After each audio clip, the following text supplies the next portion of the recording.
Fuchsia പ്ലാന്റിൻ്റെ ഒരു അടിപൊളി കോംബോ പരിചയപ്പെട്ടാലോ? ദേ ഇങ്ങനെയാട്ടോ ഫ്യൂസിയ പ്ലാന്റിൻ്റെ ഫ്ലവർ ഉണ്ടാവുക. ഡാൻസിങ് ഡോൾ എന്നൊക്കെ ഈ ഒരു പ്ലാന്റിനെ വിളിക്കുന്നതാണ് കേട്ടോ. അപ്പോൾ ഒത്തിരി കളേഴ്സിൽ പ്ലാന്റ് അവൈലബിൾ ആണ്. നമ്മൾ ഏതെങ്കിലും 4 ഡിഫറെൻറ്റ് ഷെയ്ഡിലായിരിക്കും നമ്മൾ കോംബോയിൽ തരുന്നത്. സെലക്ഷൻ ഉണ്ടാവില്ല കേട്ടോ. ഏതെങ്കിലും 4 ഡിഫറെൻറ്റ് വെറൈറ്റീസ് ആയിരിക്കും ഈ ഒരു കോംബോയിൽ ഉണ്ടാവുന്നത്. കളറൊക്കെ കണ്ടോളൂ.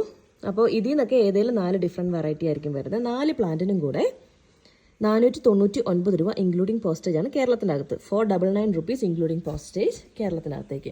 സോ താല്പര്യമുള്ളവർ ആരും മിസ് ചെയ്യേണ്ട. കാരണം കുറച്ച് കോമ്പോസ് മാത്രമേ ഇപ്പോൾ നമ്മുടെ അടുത്ത് കറൻ്റ്ലി അവൈലബിൾ ആയിട്ടുള്ളൂ. താഴെ കൊടുത്തിരിക്കുന്ന നമ്പറിലേക്ക് വാട്സപ്പ് ചെയ്താൽ മതി. അപ്പോൾ നമ്മുടെ സെല്ലിംഗ് സൈസ് എന്ന് പറയുന്നത് ഈ ഒരു സൈസിലുള്ള പ്ലാന്റ്സ് ആയിരിക്കും കേട്ടോ. ഇങ്ങനെ ഒരു 4 പ്ലാന്റ് ആയിരിക്കും നമ്മൾ ഈ ഒരു കോമ്പോയിൽ നമ്മൾ സെറ്റ് ചെയ്യുന്നത്. പല പ്ലാന്റിന് പല സൈസായിരിക്കുമേ. അപ്പോൾ ഇങ്ങനെയുള്ള ഒരു 4 ഹെൽത്തി ആയിട്ടുള്ള വെറൈറ്റി ആയിരിക്കും നമ്മൾ തരുന്നത്. ലീഫിന് ഡിഫറൻസ് നോക്കിയിട്ടായിരിക്കും നമ്മൾ പ്ലാന്റ്സ് അയച്ചു തരുന്നത്. So 499 rupees for 4 different varieties of fuchsia plant. അടുത്ത